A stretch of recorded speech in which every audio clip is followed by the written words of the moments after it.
Bismillahirrahmanirrahim. Assalamualaikum warahmatullahi wabarakatuh. Salam sejahtera bagi kita semuanya. Om Swastiastu, Namo Buddhaya, salam kebajikan. Yang saya hormati Bapak Wakil Presiden, yang saya hormati Bapak Presiden terpilih, Bapak Prabowo Subianto, para Menko, para Menteri, Panglima TNI Kapolri, Pak Jaksa Agung, Pak Kabin, Bapak Ibu sekalian yang saya hormati.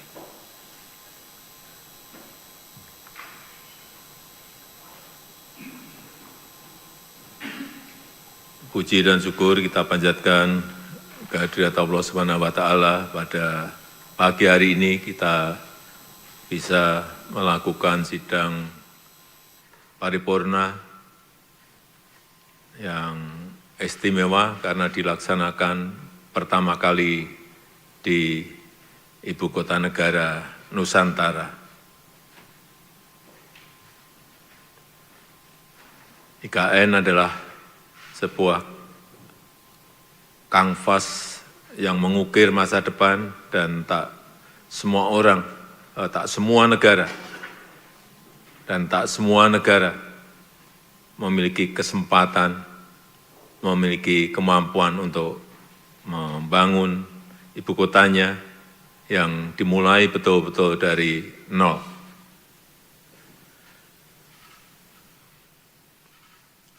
Nusantara dibangun dengan konsep Forest City,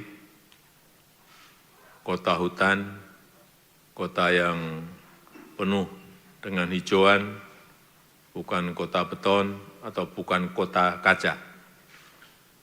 Juga Smart City, kota yang ditopang dengan teknologi dalam setiap aktivitas kotanya, dan juga Livable City, kota yang nyaman ditinggali, dan kita merasakan pagi tadi betapa sangat sejuk, dingin, dan segar pada pagi hari ini karena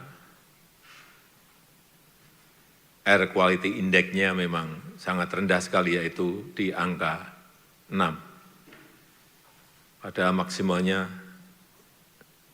di angka 50. Dan hampir banyak kota sekarang ini sudah di atas 50. Kepindahan ke Ibu Kota Nusantara ini juga sudah sering saya sampaikan, bukan pindah fisiknya yang penting, tetapi pindah pola pikir kita, pindah mindset kita, pindah pola kerja kita, bisa bekerja dari mana saja, juga pindah mobilitasnya, karena mobilitas di Ibu Kota Nusantara nanti semuanya memakai kendaraan listrik dan juga energinya memakai energi hijau. Bangunannya pun juga bangunan di sini semuanya diarahkan ke green building, dan aksesibilitasnya juga diprioritaskan untuk pejalan kaki dan yang naik sepeda.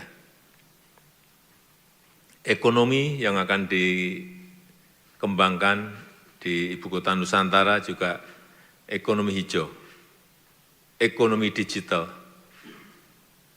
yang akan mengiringi pemerintahan di Ibu Kota Nusantara. Ekonomi, sekali lagi, ekonomi hijau, ekonomi digital, data center, financial center, dan yang lain-lainnya.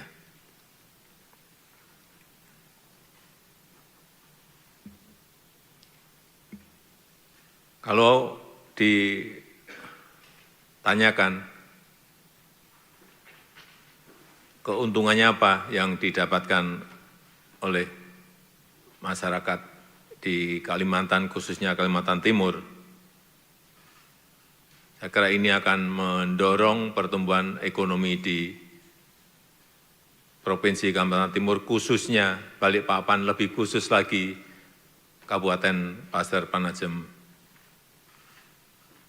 Utara. Dan kalau kita tahu,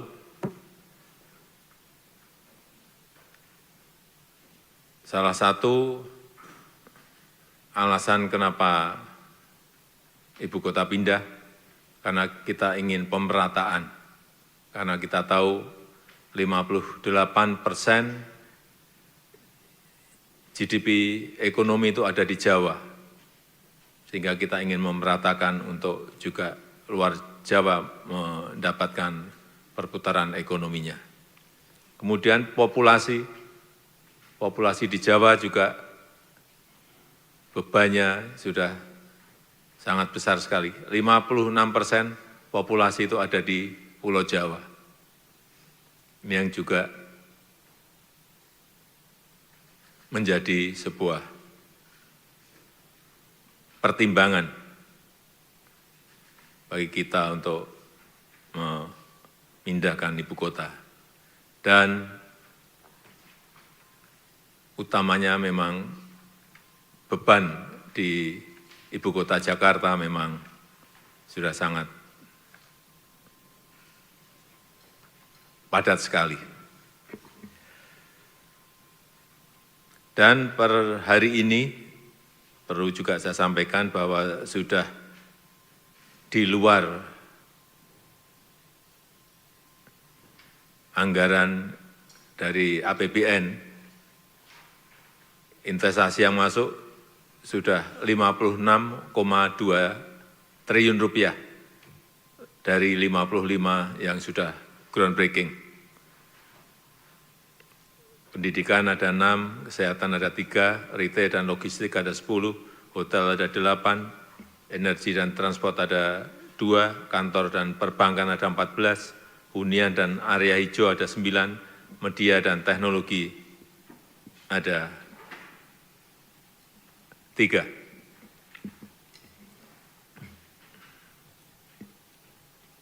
Yang kedua yang ingin saya sampaikan pada sidang paripurna pada pagi hari ini yang berkaitan dengan PMI, Purchasing Manager Index, yang kita tahu setelah ekspansif selama 34 bulan berturut-turut,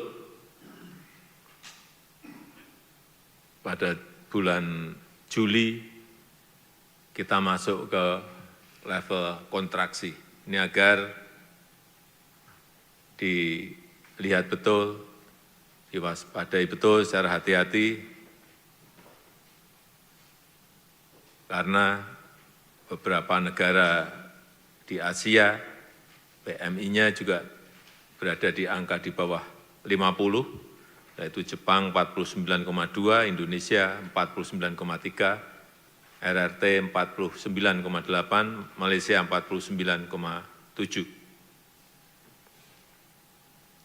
Dan komponen yang mengalami penurunan paling banyak itu di sektor produksi, yaitu minus 2,6, kemudian pesanan baru atau order baru minus 1,7, dan employment minus 1,4. Saya ingin dicari betul penyebab utamanya dan segera diantisipasi, karena penurunan PMI ini saya lihat sudah terjadi sejak 4 bulan terakhir.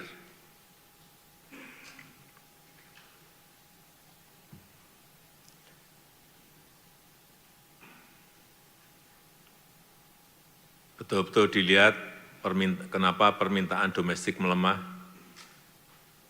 bisa karena beban impor bahan baku yang tinggi karena fluktuasi rupiah atau adanya juga serangan produk-produk impor yang masuk ke negara kita.